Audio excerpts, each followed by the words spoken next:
This is a story about what happens when you have breast cancer, told in real time. When did we last talk? It was a big appointment day. So I know I was going to see the radiation oncologist, and my questions were like, what happens if I don't do radiation? And what happens if I do, as far as the numbers? My reconstruction surgeon, I said, well, how do I know? And he's like, ask about the numbers. And that's what my oncologist told me. It was July 7th. Oh, July 7th. Okay. So that was almost exactly 3 weeks ago. It was interesting because nobody had really told me you absolutely have to have radiation. My surgeon was like, I don't know why you wouldn't do radiation if you're opting for a double mastectomy to keep the cancer from recurring, because radiation's a way for that to happen, especially with the skin involvement you've had. And he said the same thing is it even more straightforward about the hormone blockers that are in my drawer and on deck for after radiation. Did you feel like they were trying to make you make the decision about whether or not to do it more than anything else? I think they wanted me to make the decision. And I think they also have such a healthy respect for what each specialty does that they didn't feel like it was their place to step in. I've noticed that with MD Anderson group, that they're so complimentary of one another unsolicited, and they really understand the boundaries of their specialty and also their knowledge. Do they give you a lot of statistics and data to help you? No, they don't give you any of that. I never got the statistics on like chemo, of doing it or not doing it. And one thing that I value that I didn't realize I would value is that I don't know what my percentages are of recurrence in general. Meaning if you took all the people who had similar cases like yours and asked for the data on recurrence.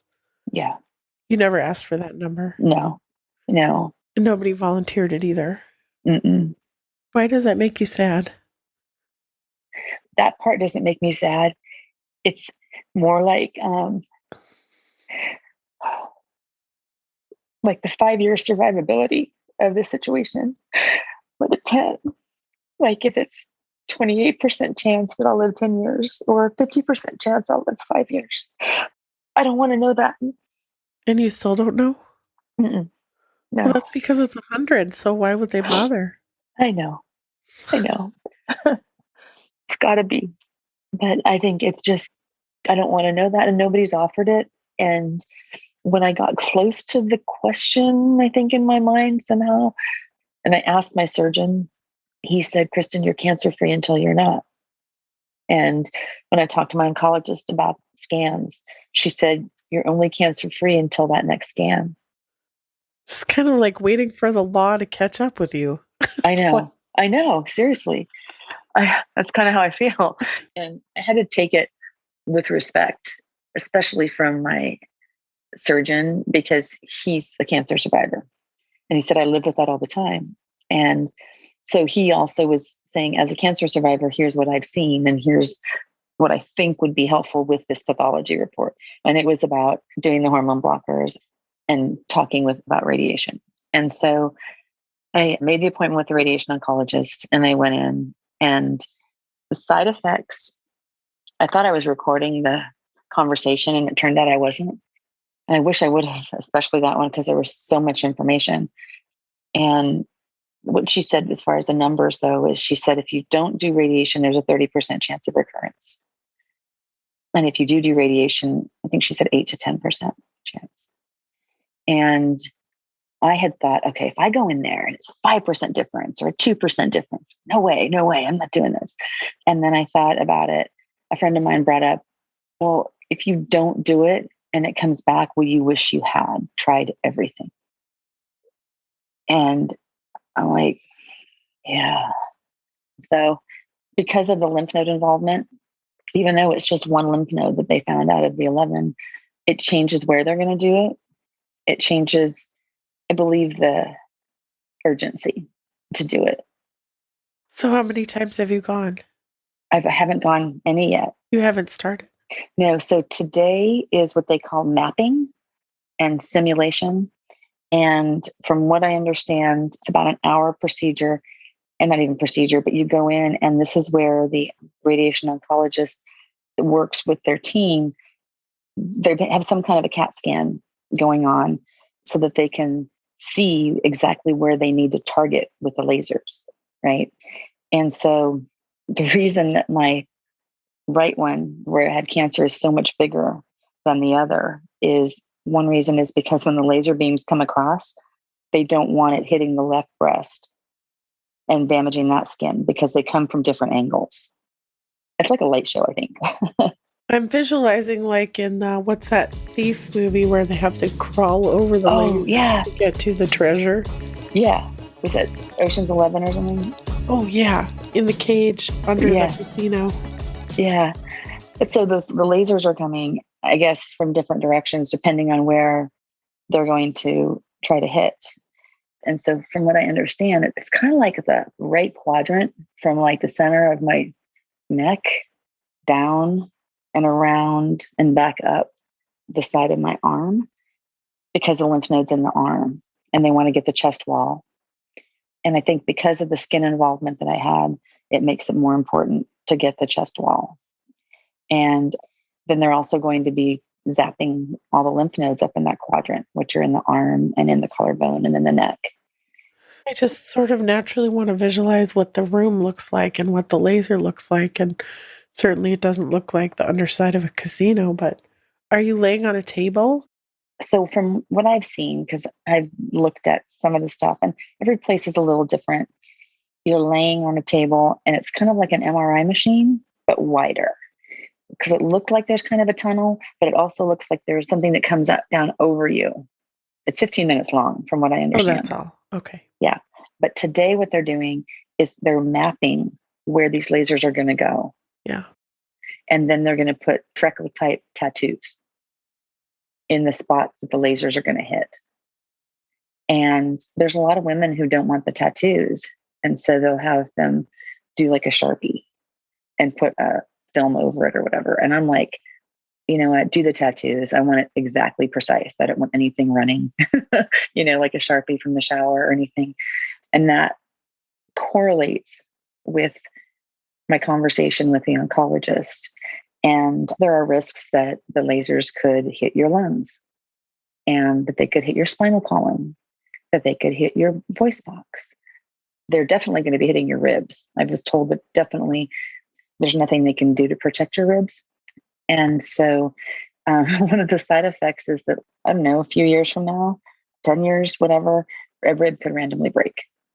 Okay, cool. And they keep an eye on you. I have appointments with my surgeon like every 4 to 6 months, with my oncologist every 4 to 6 months, probably now with my radiation oncologist every 4 to 6 months to monitor all of this. Now, are you still in any pain from your surgery? I'm in pain from, I don't believe it's from the surgery. I'm in pain from the expander fills that have happened. Dr. Pachella told me straight up, it's going to hurt. It's going to be uncomfortable. Like these feel like cantaloupes or watermelons. They're not comfortable. And there's a couple things that are painful. I'm going to say something really quickly because I have found through this whole journey that I kept getting pissed off about people not telling me things. Remember, I was like, why did things they didn't tell you about chemo, things they didn't tell you about this, things they didn't tell you about that. Well, I had a real good friend of mine who had breast cancer and she didn't go through radiation with expanders and all that. And she said, Kristen, I didn't want to tell you how hard this was going to be because I didn't want to break your spirit. And I think now that's why they don't tell you how hard it's going to be, because a lot of people wouldn't do it. So with that in mind, I was thinking about what we're doing here and how we're trying to help women. And the last thing I want to do is scare anyone. But I want to be super transparent also, because I wish people would have told me, but that's me.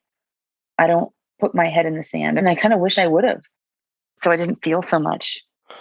I'm going to agree with you, but I'm going to agree for a different reason. And it's because of all the work I did in surveying surgery patients. I surveyed for 5 years. I think we ended up over 200,000 people Right. we had surveyed after all different kinds of surgery. And the number one thing that made people dissatisfied was not being prepared for what was going to happen in recovery. And Wow. I have hung on to that. And it's what drives what I do for a living Hmm. now, Right. that I want people to be prepared before, during, and after anything. I completely respect and value that. And you know me, I'm always going to be transparent and I'll always give you as much Mhm. information or more. What made me say that was that I didn't realize what was hurting me so badly until a couple weeks ago when I was like, this is where it really hurts, to my doctor. So the expanders, for people who don't know what they are, is it's basically a placeholder for your Breast implant. implants. Yeah. Yeah, that was the brain fart. That's the chemo brain right there. I couldn't even think of it. And so they put the expanders under between the chest wall and the pec. And the reason that my right breast is so much bigger is because they're stretching the skin more than they need to. They're stretching it because with radiation, there's so much damage to the skin. The skin gets thinner. There's a lot of damage to it. And so I think that, and a lot of times it like will shrink down to where it's holding on really tightly to the muscles or to whatever's under it. And so they're trying to expand it so that it evens out, right? These expanders are flat on the bottom, and then there's room for a certain amount, like a balloon, and there's like a port where they put saline in. And the expanders are sutured into my chest wall. And so when I move, especially when I'm like on my back, when I move, it hurts a lot. There's probably between a quart and a half gallon of fluid on this breast that's laying on my chest wall, right? That has this flat piece that rubs against it. Not directly, because I know that there's the stuff that they put in, but that's pretty painful. And nobody told me that that would hurt. Now, as the fluid inside gets to be fuller, it hurts more. So there's a lot of times when I'll sit there and I'll just hold the side of my boob up, like I'll just hold it from underneath. I'm like, To give oh, it a break. yeah. And so I wish I would have known about that. But the pain that I've been in has to do with the size that the right breast is. Normally, they put between 50 and 100 cc's per visit in the expanders. And with doing radiation, they didn't want too much time to go by between surgery and beginning radiation. So we were on kind of a fast track. So I would go in and get 100 in each. And then about halfway through, we stopped filling the left one and was just doing the right one. And last week, I had 200 cc's put into the right one. Then he said it's going to be painful. And I have some muscle relaxers and I'm taking some, you know, Advil and Tylenol and the heating pad and a little bit of ice here and there.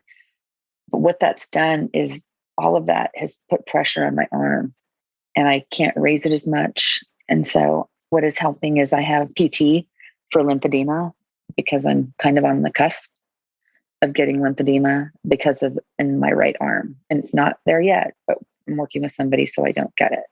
It's like that there's a chance of this, there's a chance of this, there's a chance of this. And you read past it because people don't say how often it happens. And like I just noticed that my underarm hair started growing back. Oh, no. Like, and there's these long hairs like this, right? Nobody told you. I couldn't see it because I can't raise my arm enough to see it. So anyway, that's a really long answer about the pain. I still sleep. I call it the pillow throne. And I have a wedge and I have pillows. Like right now, I've got probably 3 or 4 pillows behind me, but there's a pillow that's underneath my right arm so that it's not pulling down on that area. Do you usually sleep through the whole night, or do you wake up during the night a lot? I wake up and it's positioning. Sometimes I've like kind of slid down. I keep a pillow under my knees so I don't slide too much. Right now, I've been taking some Robaxin to relax these muscles that are around this beautiful breast. And I also take melatonin. And there have been a lot of times when I've been up 2 and 3 times at night. But in general, I've kind of gotten used to sleeping on my back. So I'm a side sleeper generally. but I don't want to feel the pull on my chest wall from them. Last weekend, I was laying in the bed and I actually couldn't get up for about 20 minutes because I could not get in a position where it wasn't pulling drastically. And then all of a sudden, I was able to like lean on my right arm and pull myself up, and it was fine. But it just feels like things kind of lock up, but it's like pain. I don't really even know how to explain it. And I'm not saying, I would never say to anybody, don't get the expanders. And I certainly wouldn't say, get a mastectomy and go flat and then do the expanders and add another surgery to you as a recommendation. I mean, it's everybody's complete journey on their own and their decisions. I just knew that I wasn't emotionally strong enough to see myself disfigured any more than what I am. And I'm not a vain person, and I wasn't obviously attached to my breasts, but it's just such a change from the last, I don't know, when did I get boobs? When I was 12? Okay, from the last 44 years of Yeah. looking in the mirror. And I already have a constant reminder when I see my hair, and my hair's growing back, which is awesome. It looks really good. Thank you. I don't feel like it's a body image thing or anything like that. It's just the only way I can say it is I don't recognize my body. I don't recognize my mind. I don't recognize my voice, and I don't recognize the way I walk through the world right now. And that's really hard. One of the through lines is that you do keep moving back towards the things that are truly you. I And hope so. you went back to work. Mm. And so you must have been feeling good enough to do that. It's not easy taking care of a toddler. And he must have been so happy to see you. Yeah, he was. He was. And so were Crystal and Eric, the family. And they're so good to me about being flexible because I can't lift him. And, the first day that I saw him, I try to wear like my pink bra that I have, it covers a lot.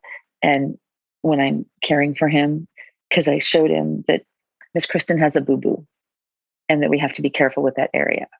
And I'm having to reprogram him into like, I'm not somebody you can bounce off of right now. And we would wrestle and he would run from mommy to me and just like we fall over and, that kind of stuff. And when he wants to be picked up to look at something, he'll say, hold. And I'll have to say, Miss Kristen can't hold you right now, remember? And I'll say, but we can do this, and I'll help him. Like we're on the stairs and he didn't want to go down the stairs. And I'm like, well, let's sit down on our bottoms and like, let's go down, So I'm having to kind of modify that. But I'm my own worst critic because his mom has to get him out of bed. And I'm 5 weeks post surgery. So in the next couple of weeks, I should be able to lift him. I am glad I'm staying here with them because my commute is literally walk out the bedroom door and go over to his room, and I'm here for another 3 weeks. So yeah, I am moving back toward the things that are me. It's just I've only been here 11 months and hadn't really got my footing on my life yet here. And before all this happened. So I didn't really know what it looked like here yet completely. I want to ask you about the other boy in your life. I know it was Brian's birthday the other day. Did you get to talk to him? I didn't. Sorry. That's okay. I just love him so much and I want him to be okay. I hope it's that he's preoccupied and having a good time and that he's not afraid to talk to me about it because we've always had a relationship. We can always talk. And so I sent him I sent him pictures throughout the past week. And it was like, it's birthday week, it's happy birthday week. And it was like pictures of when he was little and stuff. And then on his birthday, I sent him a picture of it's birthday week day, and sent him another silly picture and, just did what you do. But no, I didn't get to talk to him. That was kind of a hard day. But some of the times that he has been available and he was under my care, we had a lot of fun and we made a lot of memories. And I know he has those inside him. And I just hope he's not frightened and not being able to articulate it or. If I had to guess, it's probably primarily just denial. Yeah. and then maybe a little bit frightened. But it's probably more like if I ignore this, it'll go away. There's no way my mom is not going to make it. She's going to be fine. She's always Yeah. fine. She's always fine. She's my mom. She's always a little crazy, but she's always fine. There's usually a speed bump going through the hard stuff. But I was going to tell you that the other night, last Friday, I had my first walk into the world, really. And I went to the pageant of the Masters, What's that? which, oh my gosh, when you're out, you're going to have to come out here one summer and I'll take you. It's in Laguna Beach and it's this amphitheater and it's art, basically, but it's living art. This one was called Made in America and it was American artists. So they took it all the way from the Revolutionary War all the way to the present.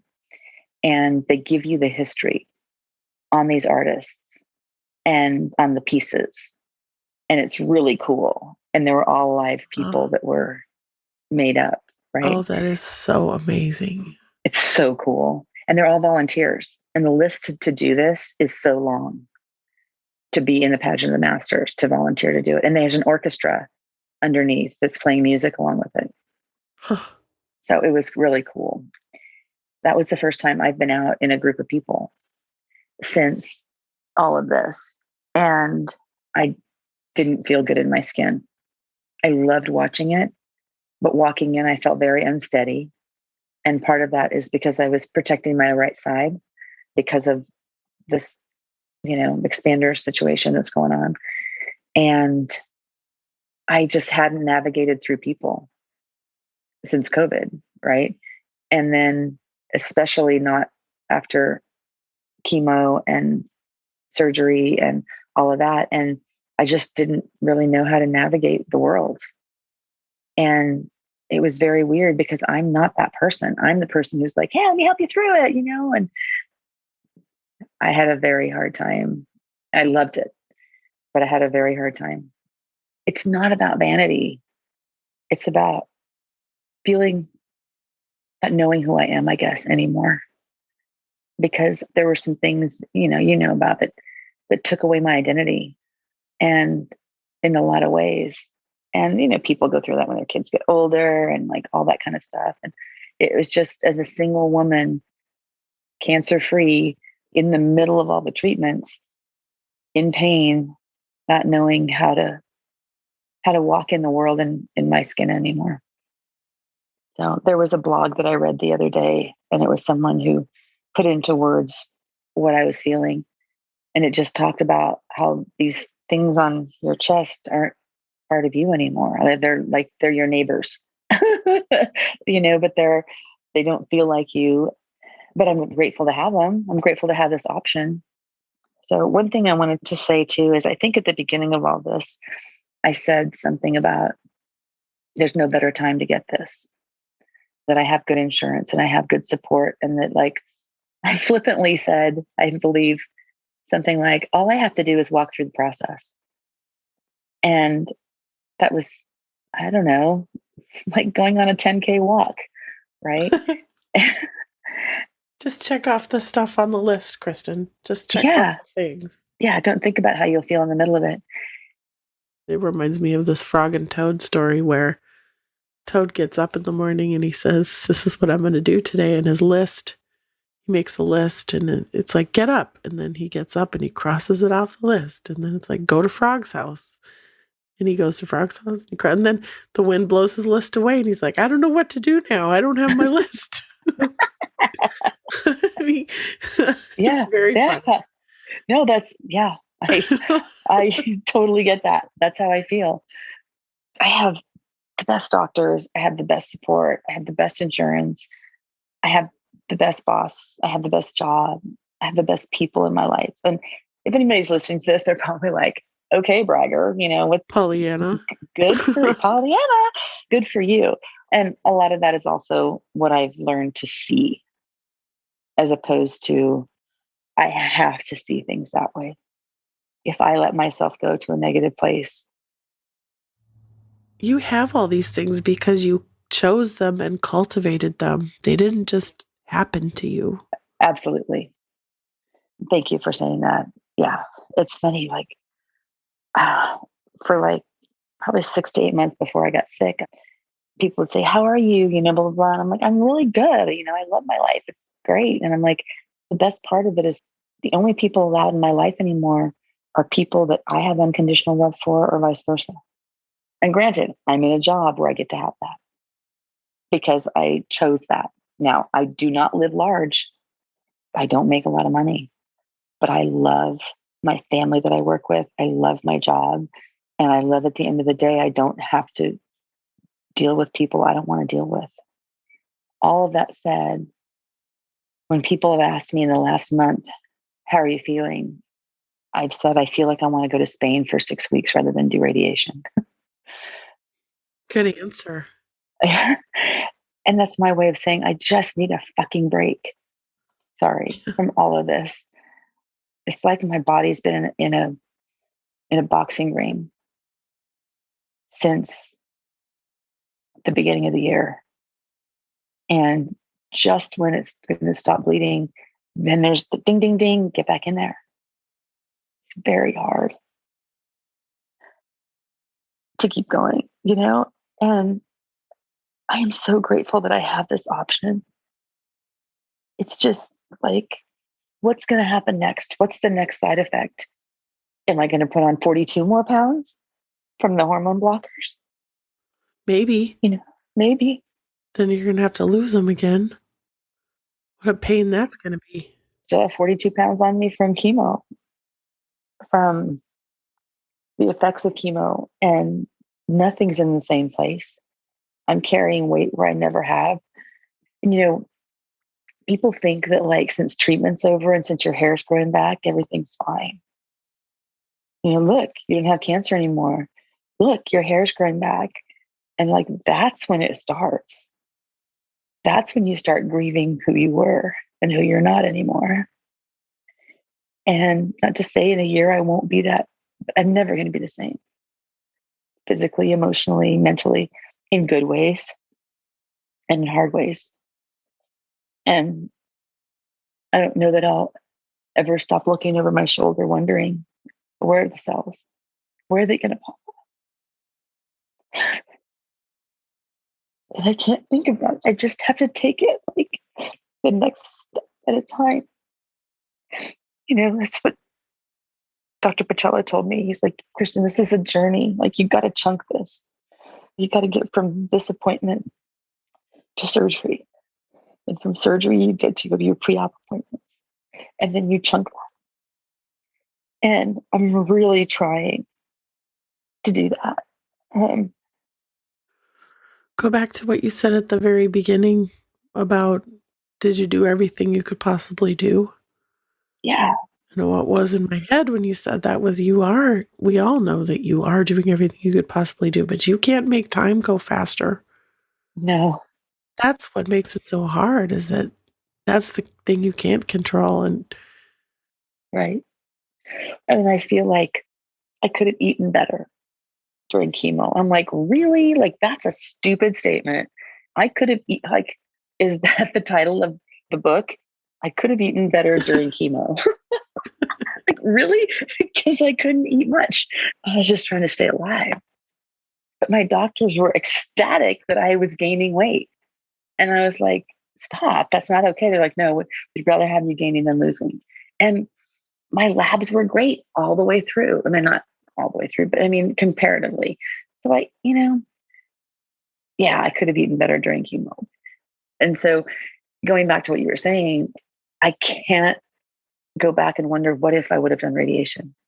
What if I would have done the mastectomy first and not the chemo, since the chemo didn't have that much effect?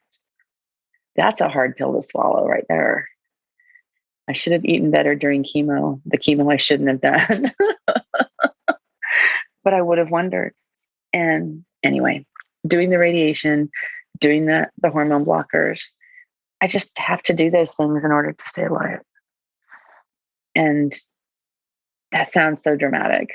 it's sort of like hiking in the dark. You just have to keep your feet close to the ground and keep taking one more step.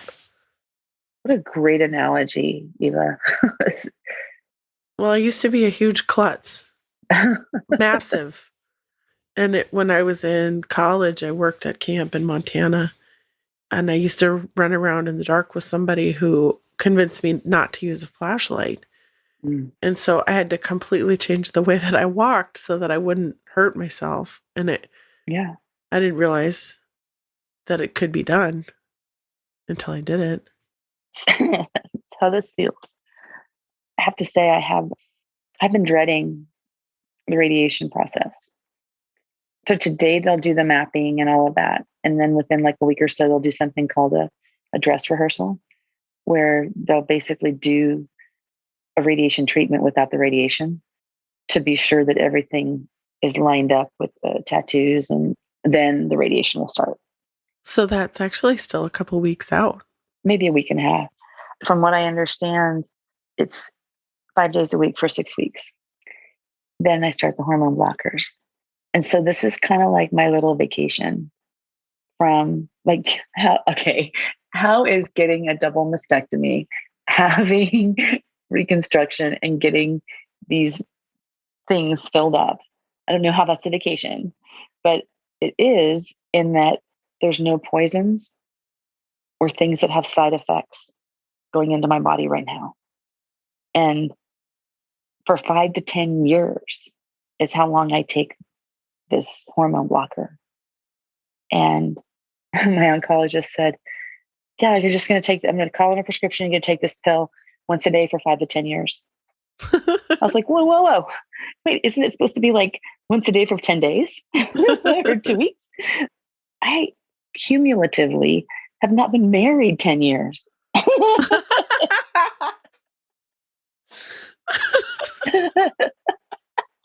Like, I don't know that I can commit to that. When you get to the end, you'll be able to say, I was on this drug longer than I was married. That's awesome. Exactly. And I think that the determination is, remission and there's recurrence and stuff like that. Yeah.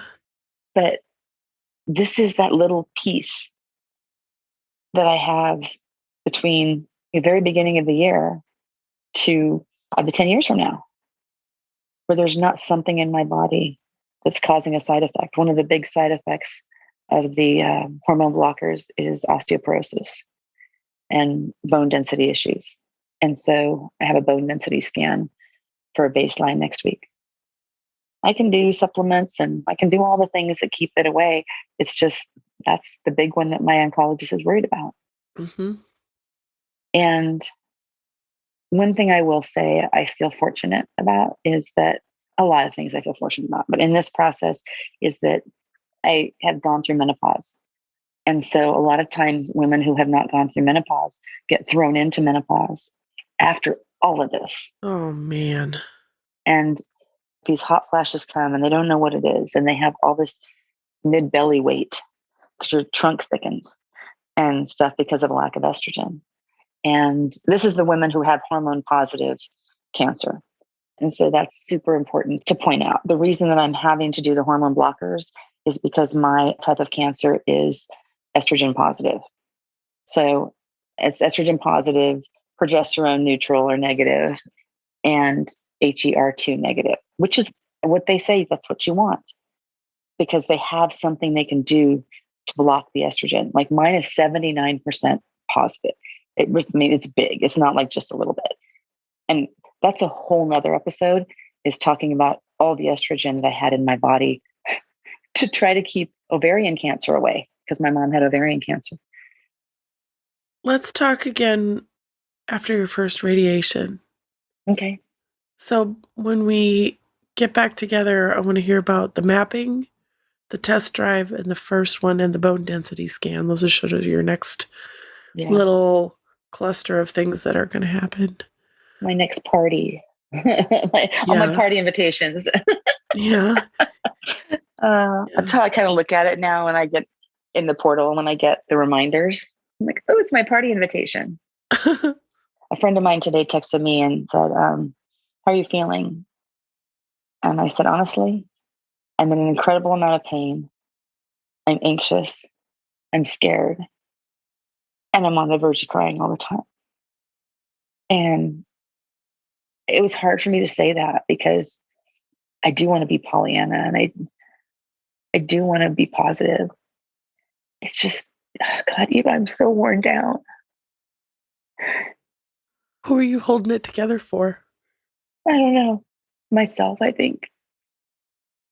I think I I think because of the bouts of depression that I've had, I don't want to let myself too loose yet because I don't want to stay in bed. I can't stand. I don't know. I think I'm holding it together just to try to rewire myself from those feelings. Because when I had those feelings before, it wasn't a good outcome. And I handle my world and my body and my mind so much differently than I did before. I don't know. I just want to be, I just want this to be the story I created where I go and I do this and I do this and I do this and I'm cancer free and I go back and my whole life is back to normal again. I'm going to go get Frog and Toad and tell you how it ends. Hang on. I'm serious. Okay, good. Okay. Okay. Okay, so he makes this list. Wake up, eat breakfast, get dressed, go to Frog's house, take walk with Frog. And then the list blows away, and Toad doesn't know what to do. Hurry, said Frog. We will run and catch it. No, shouted Toad. I cannot do that, because running after my list is not one of the things that I wrote on my list of things to do. Frog ran after the list, but he could not catch it. Cannot remember any of the things that were on my list of things to do. I will just have to sit here and do nothing, said Toad. Toad sat and did nothing, and Frog sat with him. After a long time, Frog said, Toad, it's getting dark. We should be going to sleep. Go to sleep! That was the last thing on my list. So what is the point? I think the point is it's okay to just do nothing. Yeah. Don't worry about your list. And then I'm not going to worry about my list. Yeah, just go to sleep, Kristen. You wake up in the morning and the whole thing's better. Make a new list. Make a new list. Or don't make one. Yeah. Doesn't matter. It doesn't really matter. Well, I think that, and this is so Pollyanna and so cheesy, the list I consistently do make, oh my gosh, people are going to be like, is the gratitude list. When I go to sleep at night. It's working. As I go to sleep. That's how I fall asleep. And when I'm in my dark place, I try to reach out to somebody who may need something and just say, hey, how are you? Or I try to make a gratitude list. Thanks for listening to Breast Cancer Stories. To support Kristen, you can find us at patreon.com/breastcancerstories. There's a link in the show notes with all of the resources mentioned on this episode and more info about how you can donate. If you're facing a breast cancer diagnosis and you want to tell your story on the podcast, send an email to hello@theaxis.io. I'm Eva Shea, your host and executive producer. Production support for the show comes from Mary Ellen Clarkson, and our engineer is Daniel Cruiser. Breast Cancer Stories is a production of The Axis, THEAXIS.io.